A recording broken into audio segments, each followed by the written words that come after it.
Hi, today for repair we've got this Tascam professional mixer.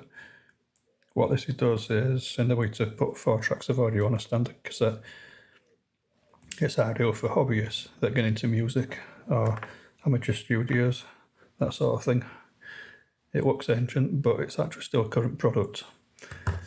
Tascam is the professional audio division of Teac, so it's actually quite an expensive bit of kit. Now the problem with it is it's got the dreaded centre negative pin with a standard 12 volt 5.5 with 2.5mm input. Now we can guess what's happened here. A standard power supply with centre positive has been plugged into it, reversed the power supply and blown it up. Very easily done. Very common on audio equipment where the centre pin is negative and you've got to use a correct power supply, which if you don't, this will happen. Now it's now completely dead, won't power up at all. So I managed to find the schematic and service manual for it. So looking at the schematic here, prime suspect would be that transistor there, if not the voltage regulator there. So I think what we're going to do is take it apart and see if we find what's blown and see if we can repair it, because it is quite an expensive bit of kit, so it's definitely worth repairing. So we'll take it apart and have a look. Okay, so we're now in. What we need to do is separate the two halves. So all these wires here, I can plug these. If you can see that on the camera, so it's a bit.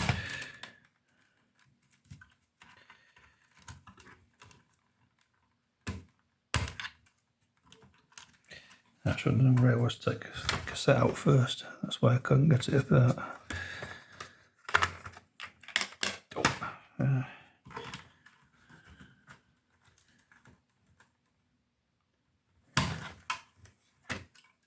Right, that's top and bottom half separated, so I suspect it's going to be around here somewhere.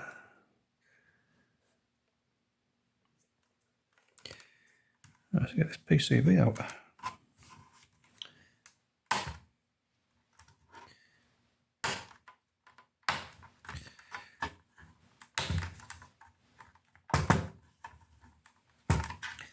That's a screw under the cassette deck. Alright, well, cassette deck ought to come out first. Find the right size screwdriver.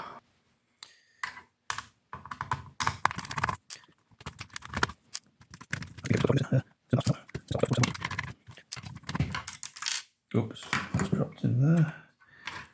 Yeah, just lifts out like that. Screw before I lose it. And if we can just unplug that as well. Carefully fold that back. No, it's worth taking this out completely. Yeah, it's all color coded, so it won't be a problem. Right, off to out of the way. Right, so I've got the PCB out.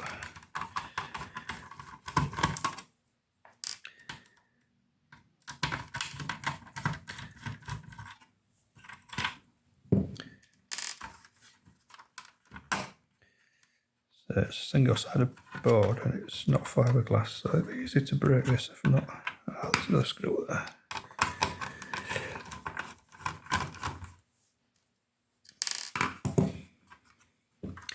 Yeah, there we are. It's out. Put that to one side. Right. So, oh, there's a transistor.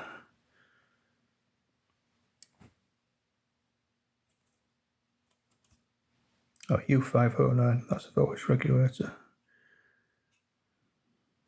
What's that schematic gone? Probably explain prime suspect.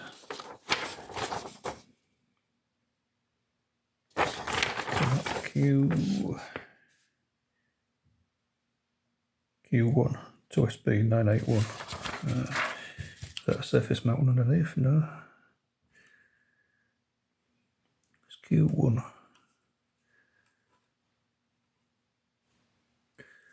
The diode there. Look at the input schematic.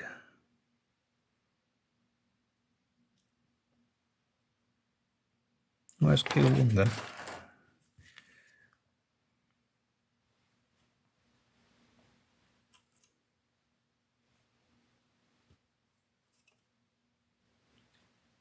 Yes, it doesn't work even with the correct power supply, so let's get the meter and check a few things.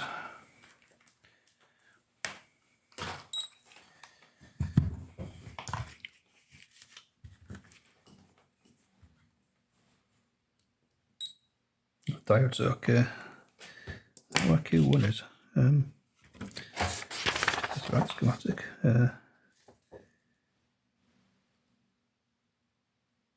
Gone to that.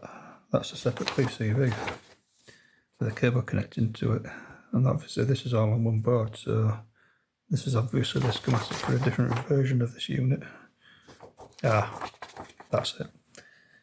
This is a Porta this is a Porta 02, and this schematic is for a Porta 03, so it's obviously for a later version of it. So, well, some of it might be the same. I mean, so that voltage regulator might be.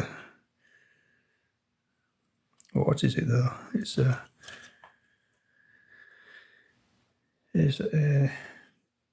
GRC, which is Japan Radio Corporation, M7178.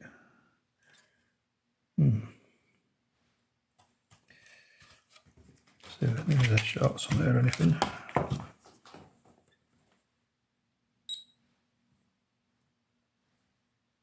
Hmm. 108 ohms on the output. There's no reverse polarity protection from what I can see.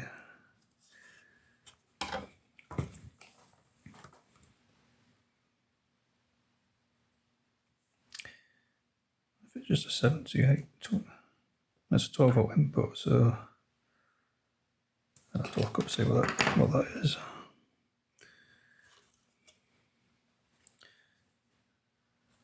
Uh, 12 volt input. Yeah, it's got to be that. Right, well, let's look up and see what that is. Well, that's not coming up with any Google search results at all. It's definitely M7178J. Ah, that'll be it. That'll be the date code, obviously, baby. Is it just an LM317? It's just 317 GRC. Could be. Let's look at schematic. You just U508. I'll go and look at the service manual. And now I'm having trouble identifying what that is. So it's not listed in the service manual. There's no data sheet for it, so I'm guessing that's just an LM317. It says it's a variable voltage regulator in the service manual. So I think what we're going to do is put some voltages into it and just see what we get. Right, well, I think the best way to power this up is to get a 12 volt power supply and modify it so the sensor's negative. Right, so we've got a standard 12 volt 1.25 amp power supply. It doesn't say on it what current it needs, but let's just strip these wires back.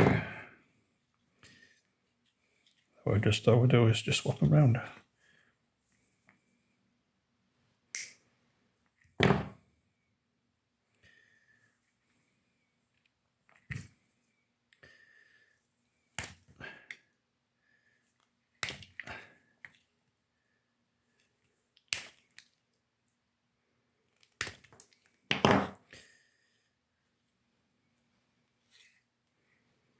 Oh, for this thing, it hasn't blown. It hasn't gone further than the voltage regulator. I'm pretty convinced that's an LM317 that. And the data sheet for that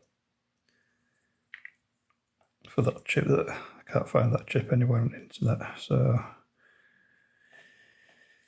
it's listed as an M5236 in the service manual. So I looked up and that is a 3-pin voltage regulator, and it's got the same pin out as an LM317, so I'm guessing it's that an equivalent.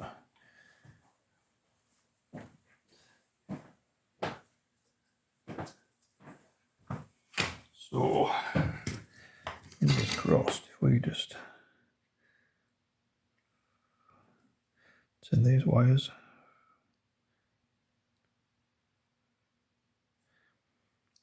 Really must get the fume extractor. Ooh. Yeah.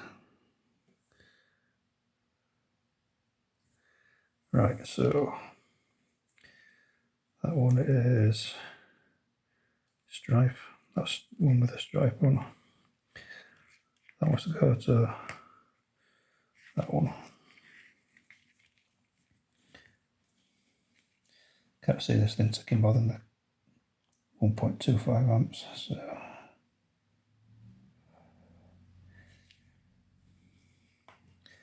that is definitely crossed. Yep.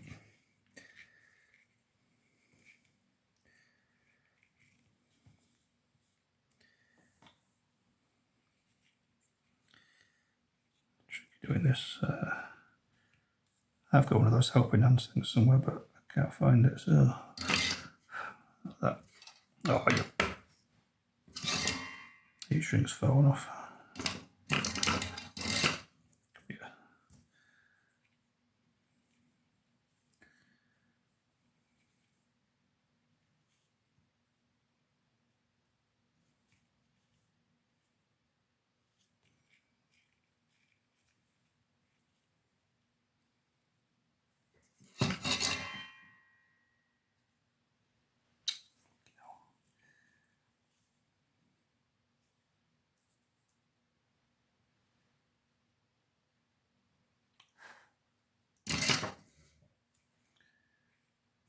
Put that to one side.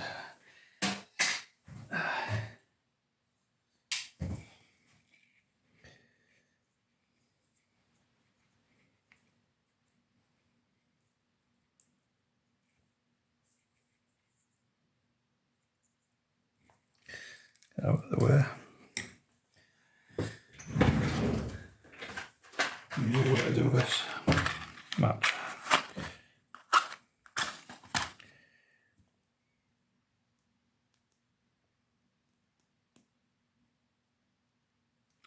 Well, put that to one. Don't wiring smell. Right.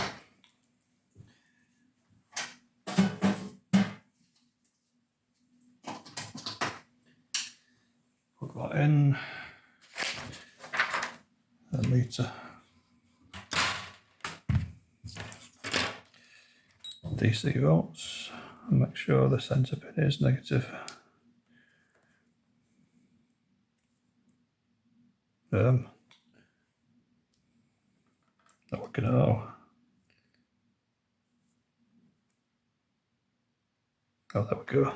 Yeah, centre pin's negative. Right, so you now get that. Plug it into there.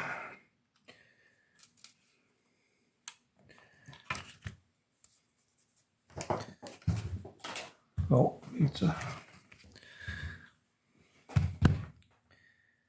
And switch it on. Well, before I do that, just make sure I get 12 volts on there.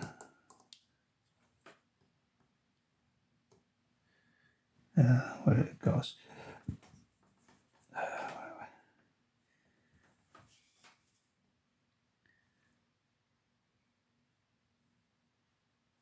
Right. It's on now on.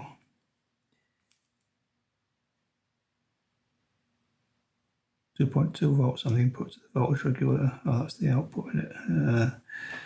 That's the input, I think. 12 volts on the input, 2 volts on the output of that. Switch it off. Not getting hot. I'll probably hazard a guess that voltage regulator's had it. So I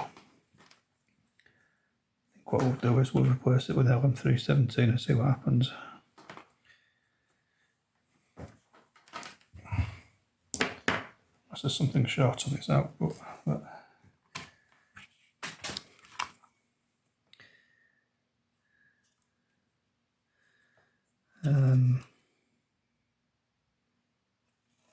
now we just double check all these things. I've just double checked the two data sheets for the LM317 and this, what I think might be an M5236. And they are different. I'll just see some what is connected to what here. Obviously pin 1's the input. Just trying to identify what that chip is, what the voltage regulator is. You just say 317 on it though, but pin 1 on LM317 is the voltage adjustment. Strange. Shut this on.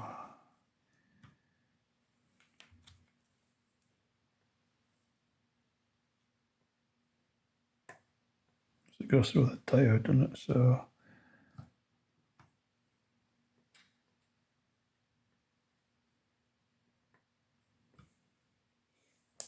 right.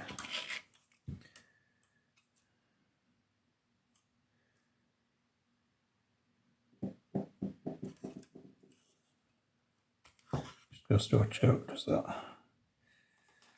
That side's positive.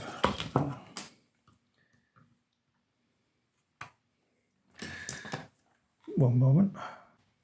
Right, so LM317, pin 3 is your input, below is output, pin 1's adjust. So just plug it back in again and just see what we get.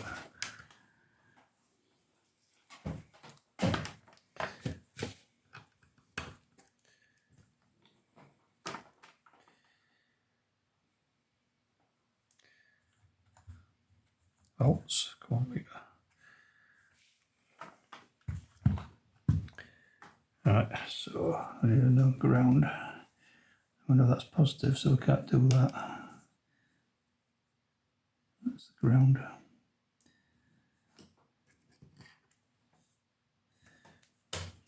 Check.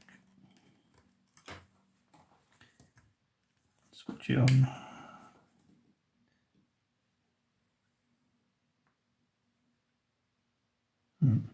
So you got your diode drop there, so there's 12 volts on the input. If that's the output, 9 volts, that's probably alright then.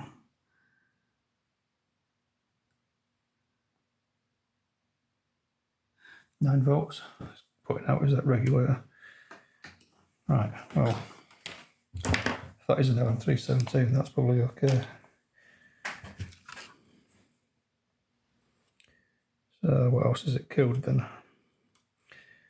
To the schematic.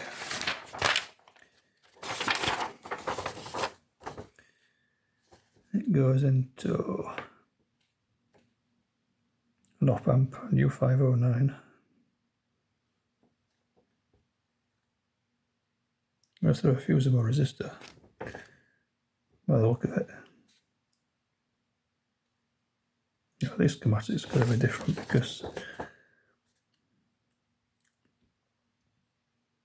yeah, this is a different model, so they may not be the same. Pin 2 is connected to ground on that.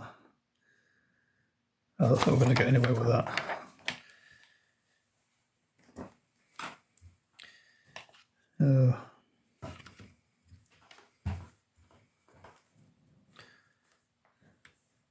Yeah, it's using the schematic for a different model, so I'm not going to get anywhere with it, really. What's that? 22 ohms, that's alright. Can't really see anything wrong with it. Unless it really has blown some of these chips up. Let me put it back together and just see what it does.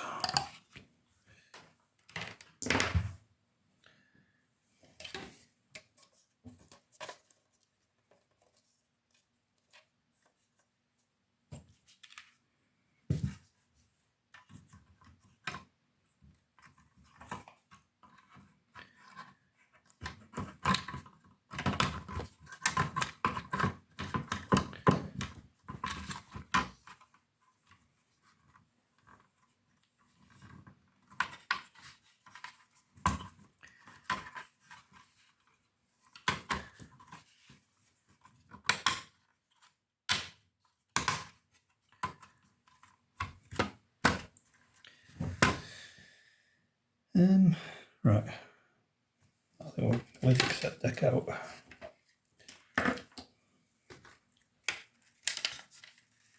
Very odd is this. I mean,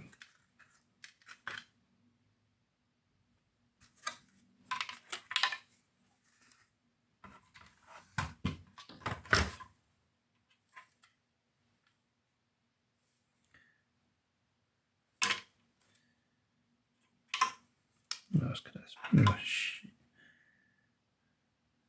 Which one went with it where? It's for the tape bit back in. Two connectors there side by side with the same number of pins on.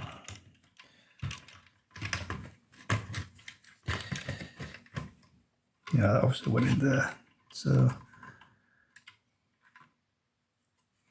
right.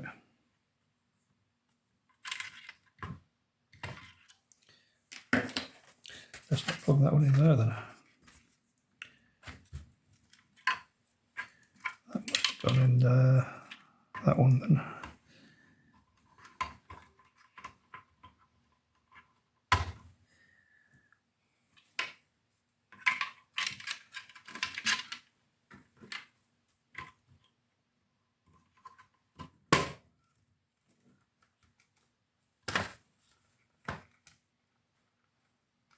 That'll probably be enough.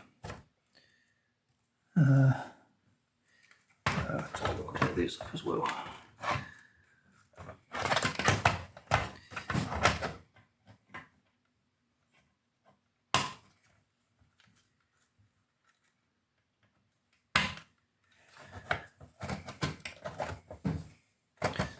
Power.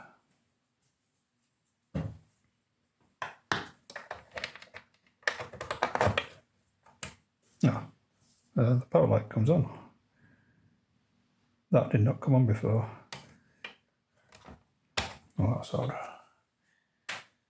I just wonder if it's blown the power supply's died as well then.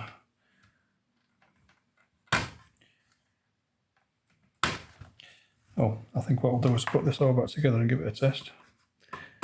So I think quite lucky, yeah. It's not actually blowing anything. All it's done is kill the power supply, the original AC adapter. So I'll put this back together and see what it does. Right, I've got it all screwed back together. I don't think there's actually anything wrong with this thing. I think it was just a blown power supply with a switch. Well, power comes on. Put the cassette back in.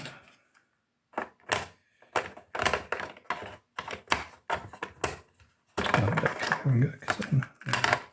Clumsy.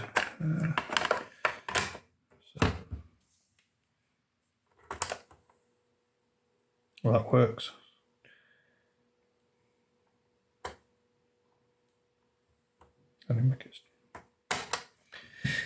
Well, that appears to be working. So I've got the headphones. That's quite a millimetre. I have actually.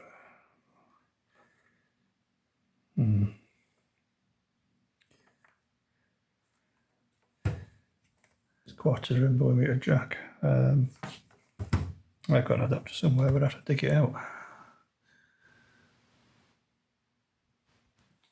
Right, well, I can't find my 1/4 inch to 3.5mm adapter, but if you press play on there, clearly that is working.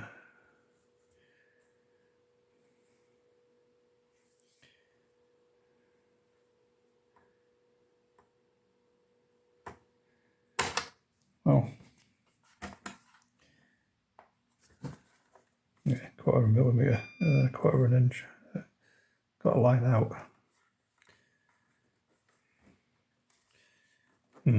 Well, I think what we'll do is that I'll get some headphones and I'll test it, but I'm pretty sure there was actually nothing wrong with that. It was just a faulty AC adapter, and it hadn't blown anything inside at all. Well, that's that then. Easy repair.